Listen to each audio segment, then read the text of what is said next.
challenge of the Chinese Communist Party and the threat that it poses to the United States and our allies is of critical importance to us right now. I think in the long term, in terms of American security policy, China is going to be a much more powerful country than Russia.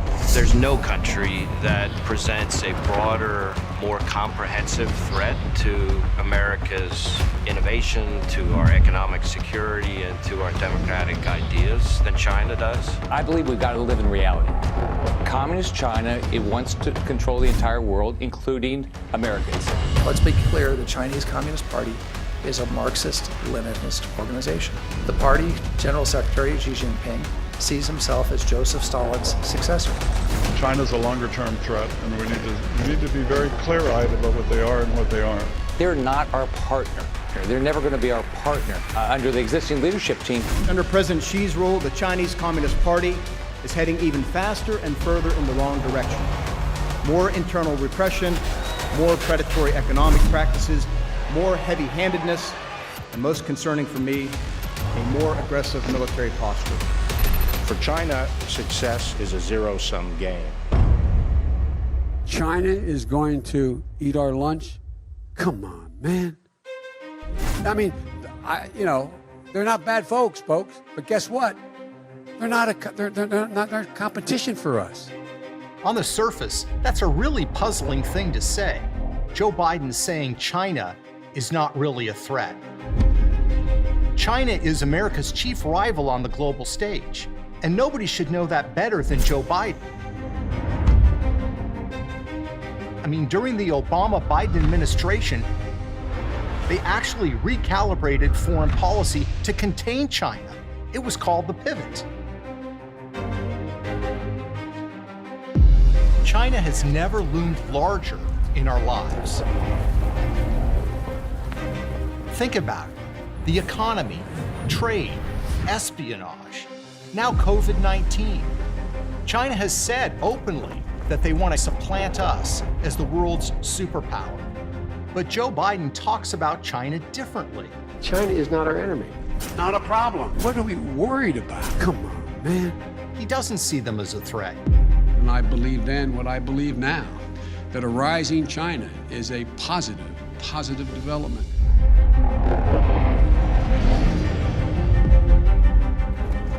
He welcomes their rise as a global power. Why exactly? Perhaps it's personal. Perhaps it's about his family. Perhaps it's about the money.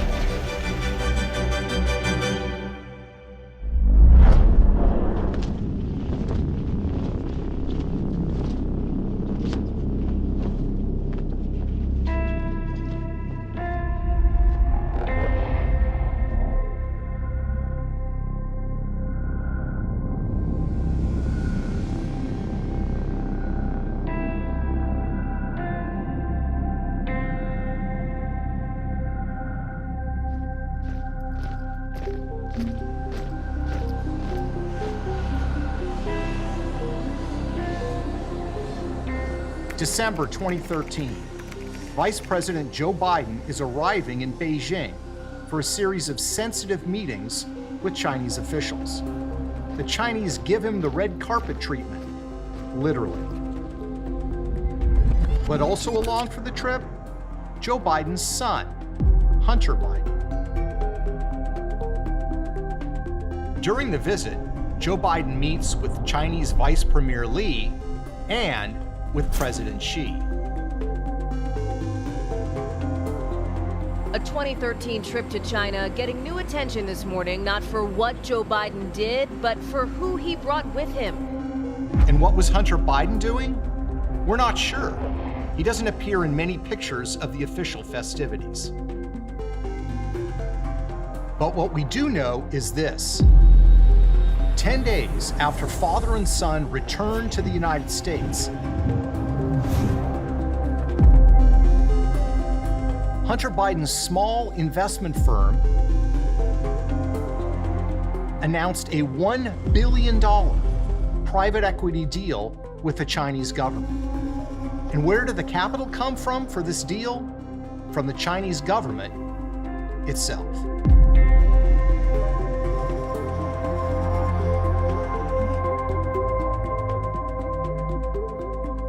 Unknown to the press back then, Hunter Biden was forming a Chinese private equity fund, planning to raise money, including from Chinese investors. Years later, Hunter Biden acknowledged that during the trip, he met with a Chinese banker, which his spokesperson describes as a social visit, not a business one. I believe then, and I'm even more convinced now, that a rising China is an incredibly positive development for not only China, but the United States and the rest of the world.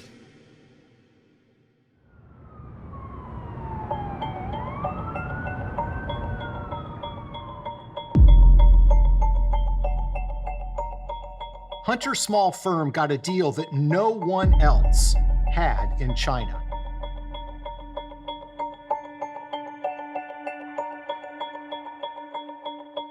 Not Morgan Stanley, Goldman Sachs, Deutsche Bank, or UBS.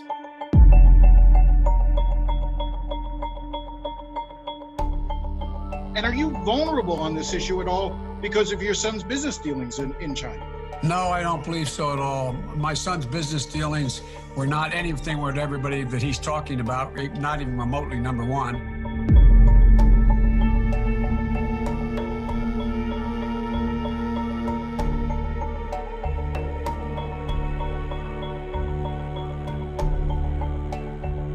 What's interesting is Hunter Biden had no real background in China, in finance, or private equity. In fact, Hunter had what might be called a spotty resume. A couple of youthful jobs, owing directly to his father's influence. He was once made a director of Amtrak based on the fact that he'd ridden on trains. He'd been addicted to crack cocaine, had an unsettled domestic life, and a brief attempt at a naval career ended with a discharge over drug use.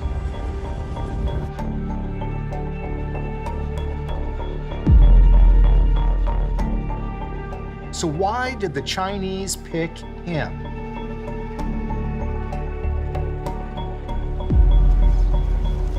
Spring 2017.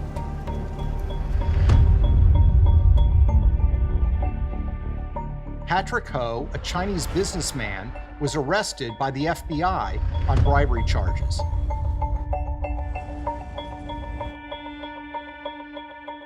He worked for a Chinese energy company with close ties to the Chinese military.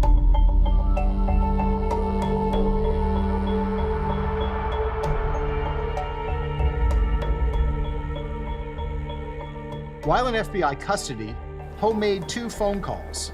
One of those, strangely, is to James Biden, Joe Biden's brother. Why did this man call the brother of the vice president? He was looking for Hunter.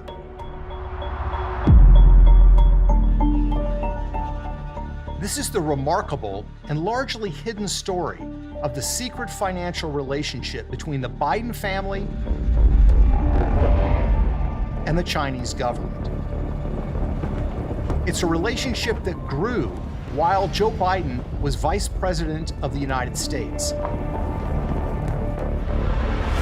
and shortly after he was appointed the point person on U.S. policy towards China.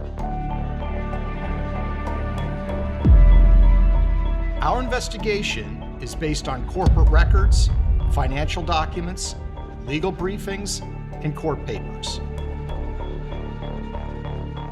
It's the story of the second most powerful man in the world at the time, and how his family was striking deals with America's chief rival on the global stage, the People's Republic of China.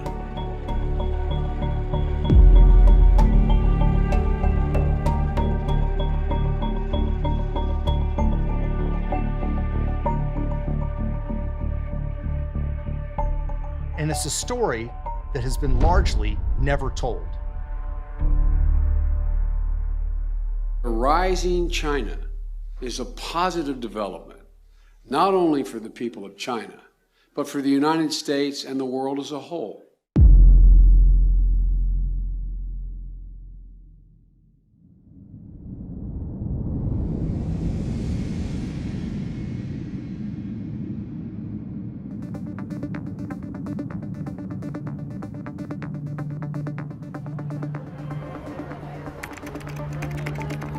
January 2009. Joe Biden is inaugurated Vice President of the United States. I, Joseph Robinette Biden Jr., do solemnly swear that It was a remarkable moment for Biden, who had spent more than 35 years in the United States Senate. Born to a family of modest means in Scranton, Pennsylvania, he would become known as Lunch Bucket Joe. He joined the political world early and won election to the United States Senate at the ripe age of 29. He was sworn into office just 6 weeks after reaching the constitutionally required age of 30. From its earliest days, Biden's political career was not just about Joe, but about the larger Biden family. Politics was a family business. When Joe did well, the family did well. Joe's sister, Valerie Biden, became a political consultant who was hired by Joe's many campaigns. Brothers Frank and James became involved in securing government contracts and deals overseas with foreign governments. Joe's son Hunter became a Washington lobbyist, representing clients from Delaware, the state that his father represented in the U.S. Senate.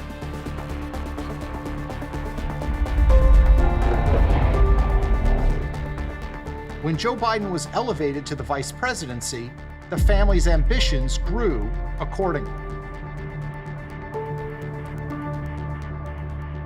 Now the world was a business opportunity, and the Biden family was looking for deals, including with foreign governments. Just months after Joe Biden was inaugurated vice president, his son Hunter Biden formed a company called Rosemont Seneca Partners.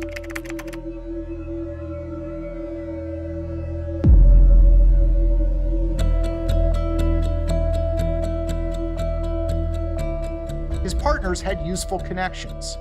One was Christopher Hines, the stepson of Senator John Kerry, a powerful U.S. senator who would later become Secretary of State. The other partner was Devin Archer, a friend of Hines.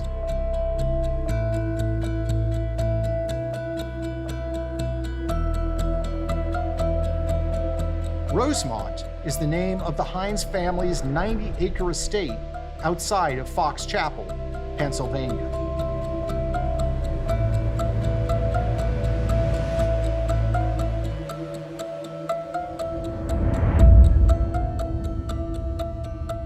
Rosemont Seneca, the new investment firm, opened an office in Georgetown, just 2 miles from the White House.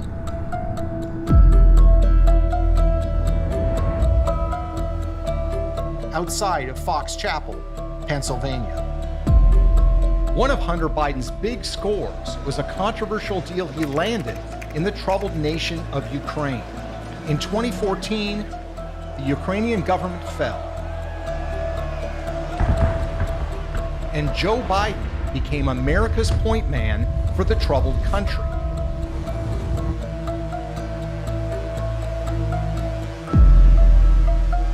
Weeks later, Hunter Biden was hired by a corrupt Ukrainian energy company called Burisma, which paid Hunter at a rate of $1 million a year. This despite the fact that he had no experience in energy or in Ukraine.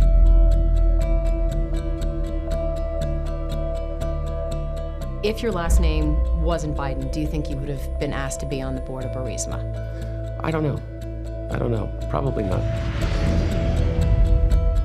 Hunter landed on the Burisma board, as did his partner, Devin Archer.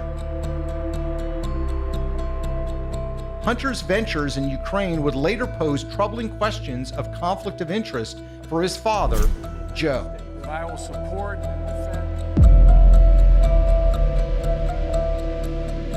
Rosemont was landing deals around the world. But the big prize was China, with its booming economy and staggering growth. It's also an economy where relationships are key, especially with the Chinese government.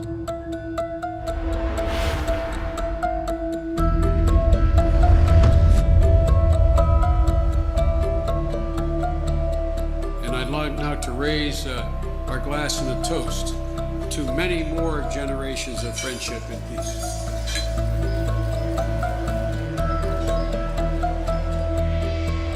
Hunter Biden began meeting with Chinese government officials at the highest levels of power.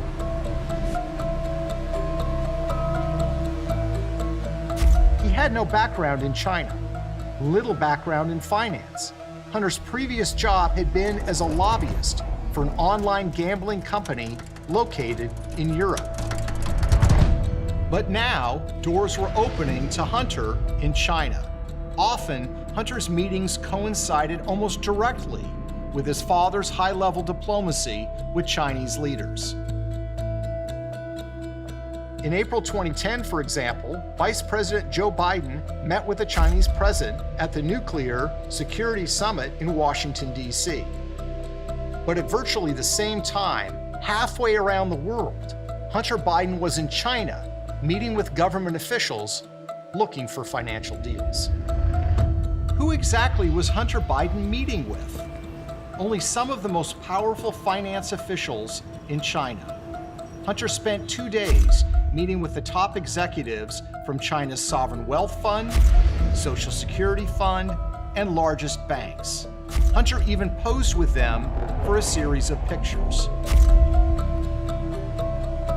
So how did Hunter get these meetings?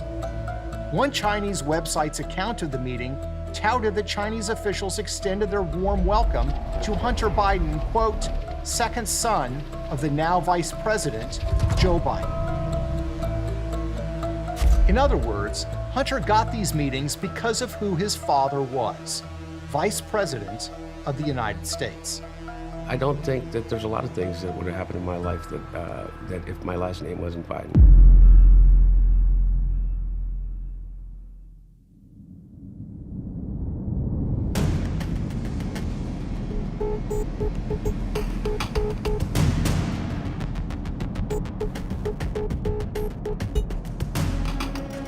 Vice President Joe Biden, with one eye towards a possible 2016 bid, is getting the chance to flex his international muscle power in Asia.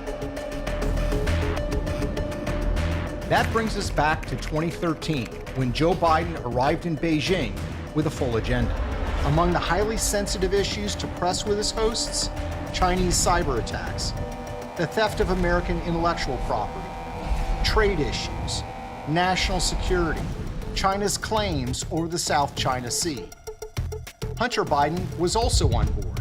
He joined his father the next morning for a meeting with the U.S.-China Business Council, and then Joe Biden was off to a meeting with Vice President Lee. Just where Hunter Biden spent the rest of his time on the trip remains largely a mystery. But we do know this: Hunter later admitted that he introduced his father to a Chinese official on this trip who was involved with Hunter's budding business ventures. And we know that 10 days after the trip, Hunter's $1 billion deal with the Chinese government was finalized. Hunter and his Chinese partners established a private investment fund they would call Bohai Harvest.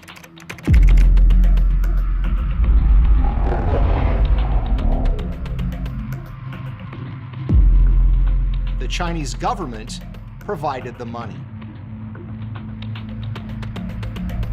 Hunter was given a seat on the Bohai Harvest board of directors and a 10% equity stake in the new company.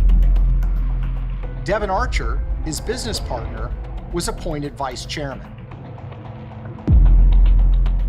The new firm enjoyed an unusual and special status in China, operating through the Shanghai Free Trade Zone. No other investment fund in the world had a deal like Biden's firm. Not UBS, not Goldman Sachs, not Morgan Stanley, no one. In short, the son of the Vice President of the United States, with little investment experience, no experience in China, got a deal in the People's Republic of China that no one else had. And he got that deal shortly after his father was appointed point person on U.S. policy towards China. But this isn't just another story about a politician's kid getting rich. Hunter's new firm, Bohai Harvest, began making investment deals around the world that would serve the strategic interests of the Chinese government.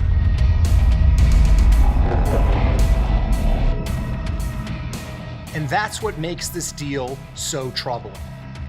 That's a bold thing to say, but it's true. This new firm started making investment deals that would serve the strategic interests of the Chinese military.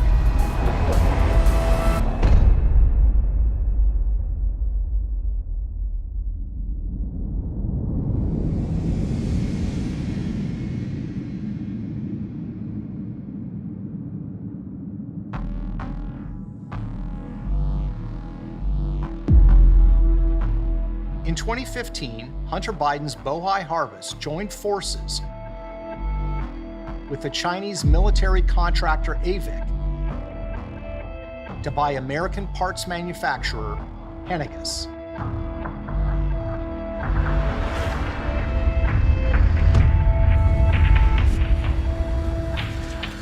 Henniges' technology is considered dual use, meaning it can be used for commercial and military purposes.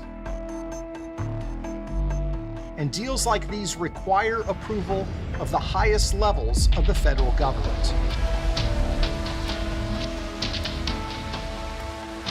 Hunter Biden's partner in the Henniges deal, the Chinese aviation giant AVIC, was notorious for its history of stealing U.S. military technologies to build their own fighter jets and drones. But in September 2015, AVIC bought 51% of Henniges.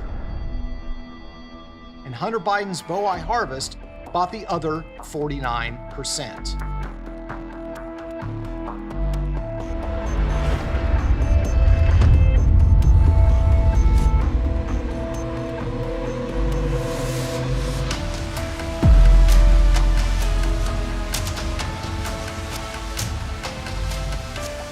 And yes, the Obama administration did indeed approve it. Hunter's firm, Bohai Harvest, also invested in military surveillance technology that the Chinese government would use to monitor and control the population in their own country. The company was called Face++. There are a number of American investors that also stand to profit from this mass surveillance that are also invested in Face++, one of whom is Hunter Biden, the son of former Vice President Joe Biden. Bohai Harvest also helped China in its competition with the United States over so-called rare earth minerals. A Chinese government-run firm called China Molybdenum produces rare earth minerals around the world, competing with Western firms for mining access. And the company does not hide the fact that its work has direct military applications. The company's 2015 annual report, for example, declares that molybdenum is used to produce sensitive military technologies.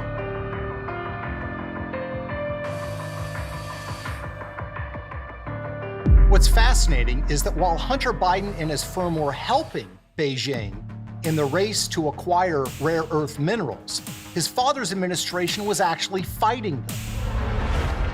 In 2012, President Obama announced that the United States was filing a complaint with the World Trade Organization because China was trying to control the global market. In 2014, the World Trade Organization agreed that China was trying to do so. Yet, 2 years later, Hunter's firm joined with China Molybdenum and announced that together they were buying more than half of one of the largest copper mines in the world. And so while the Obama administration was competing with China in the race for rare earth minerals, Hunter Biden and his firm were actually helping Beijing win that race. But there was an even more troubling deal. In December 2014, Hunter's firm became an anchor investor in a company called China General Nuclear, or CGN. CGN had been wholly owned by the Chinese government, but it was now selling off a minority stake to a favored investor. Hunter Biden presumably didn't realize that when his company was investing in CGN, they were investing in a company that was under FBI investigation for stealing U.S. nuclear secrets. In fact, less than 18 months after Hunter's Chinese firm invested in China General, a nuclear engineer named Alan Ho and the company were charged by the U.S. Justice Department with stealing nuclear secrets from the United States.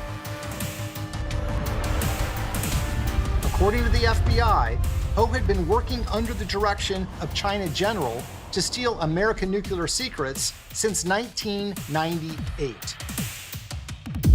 It's not clear whether the FBI or the Obama Justice Department knew that Joe Biden's family was actually involved with CGN. But what is clear is that China has been trying to steal American nuclear secrets for a long time. Is it really that crazy to think that by partnering with the son of the vice president, they were trying to buy them too? And make no mistake, these firms Hunter was dealing with are directly tied to the Chinese military.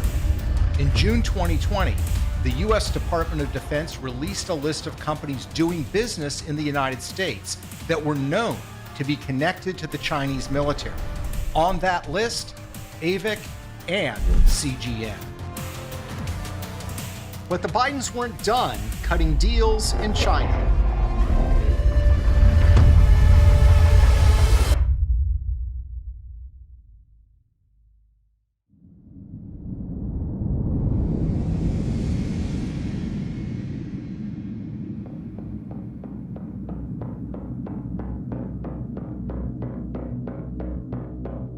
Joe doing diplomacy with the Chinese government, and Hunter kept finding himself in the middle of more business acquisitions, also with the Chinese government.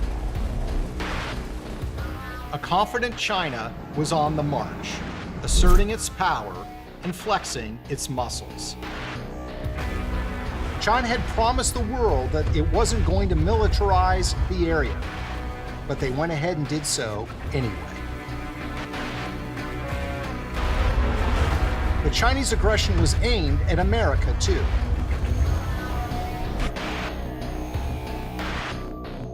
China's military has attacked major U.S. companies in a computer war that kills American jobs. More than 21 million Americans had personal information stolen from government files in a data breach that was 6 times as large as originally disclosed. The information was hacked from the Office of Personnel Management, or OPM, which said today it is highly likely that anyone who went through background checks to apply for a government position since 2000 was affected.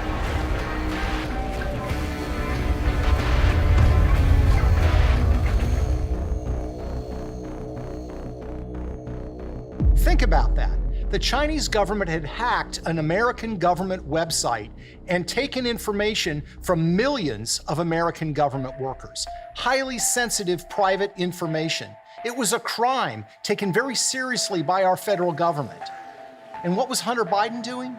He was looking for more commercial deals with the Chinese. Another one of Hunter Biden's businesses was called Rosemont Realty.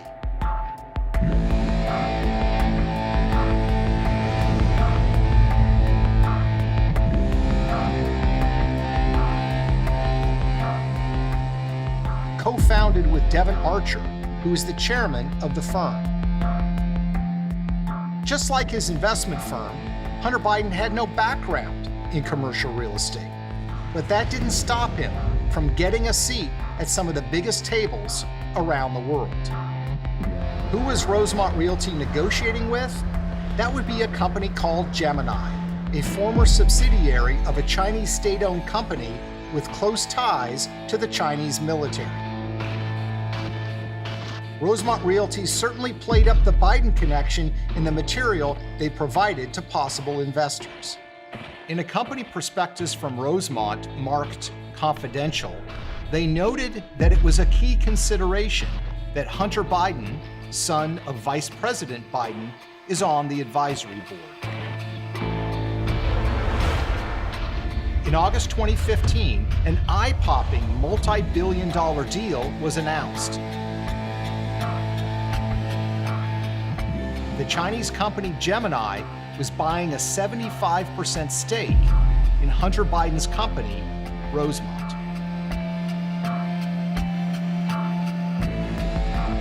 So who exactly is this second Chinese business partner of the Biden family? Gemini's parent company, Sino-Ocean Land, is actually run out of the headquarters of the China Overseas Shipping Company, COSCO, which is called the fifth arm of the Chinese Navy. So you have two big deals between the Biden family and the Chinese government, or Chinese government-linked firms, in the years following Joe Biden's appointment as the point person on U.S. policy towards China. But there was still more business to be done. Hunter and his business partner, Devon Archer, began working with yet another firm, this one called Burnham Asset Management. Out of an office in New York City, they worked to line up more deals with Chinese companies, many of them mysterious and with murky ties to the Chinese government. One of the companies was called Kirin Global Enterprise Limited, a mysterious investment vehicle run by Larry Li and Guo Jinfeng. Very little is known about Kirin other than the fact that they invest heavily in mainland Chinese infrastructure. Another Chinese firm the Bidens wanted to partner with is called Harvest Global Investments.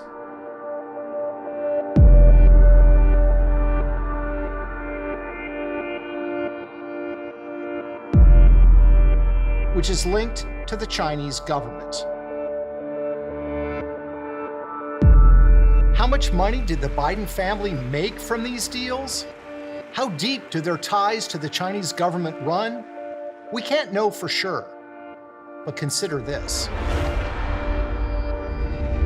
In 2017, a Chinese executive was arrested by the FBI in New York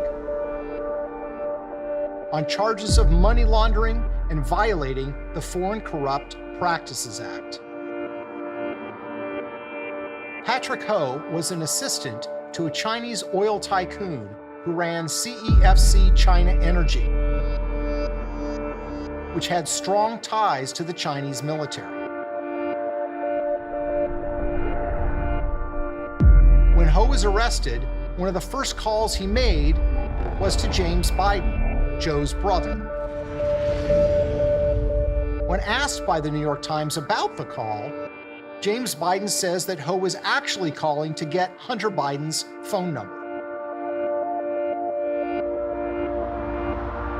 Patrick Ho was charged and convicted and went to jail for those charges. Why exactly was he calling Hunter Biden? What sort of help was he expecting? We don't know the answers to those questions. But what we do know is that the Bidens have cultivated very close relationships with members of the Chinese elite, and some of those relationships would be very hard to defend.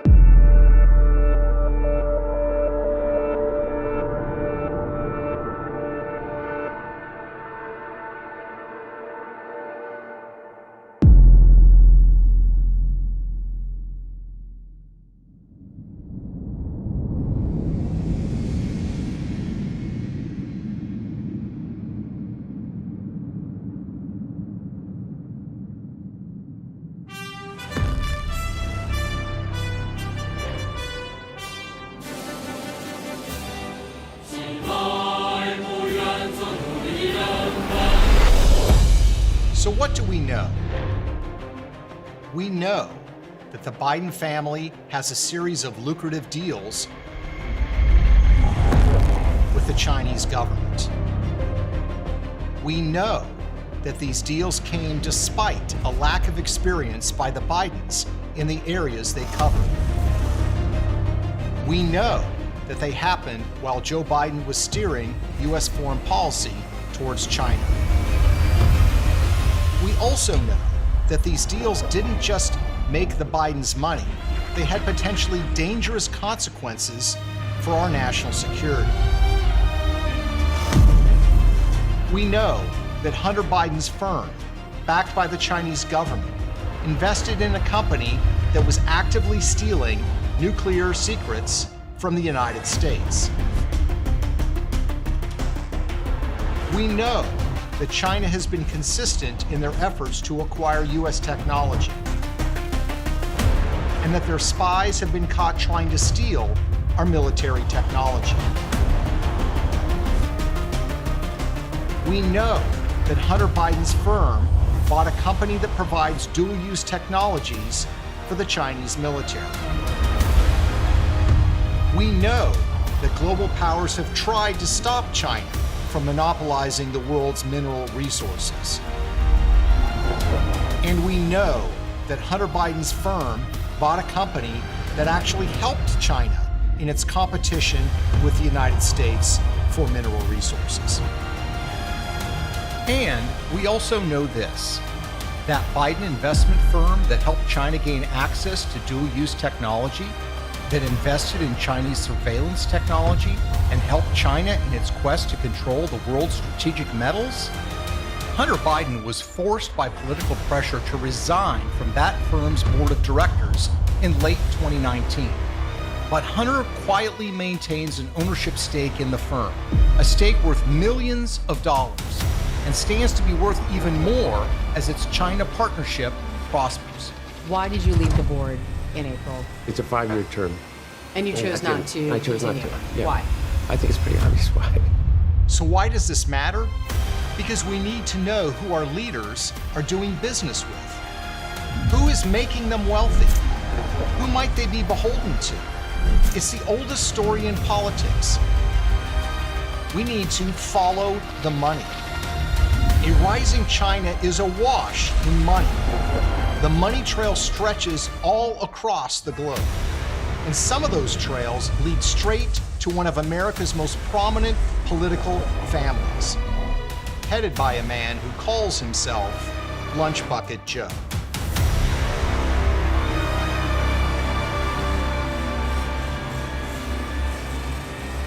China is going to eat our lunch?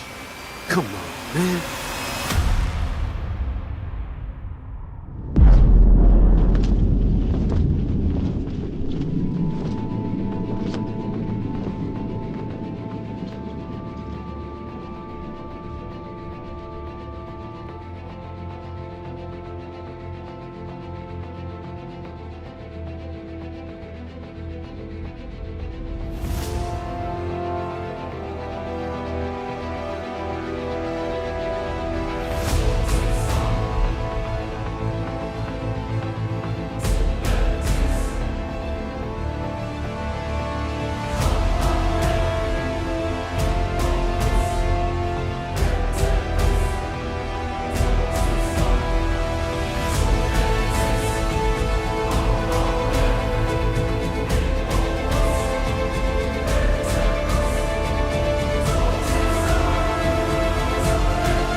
man.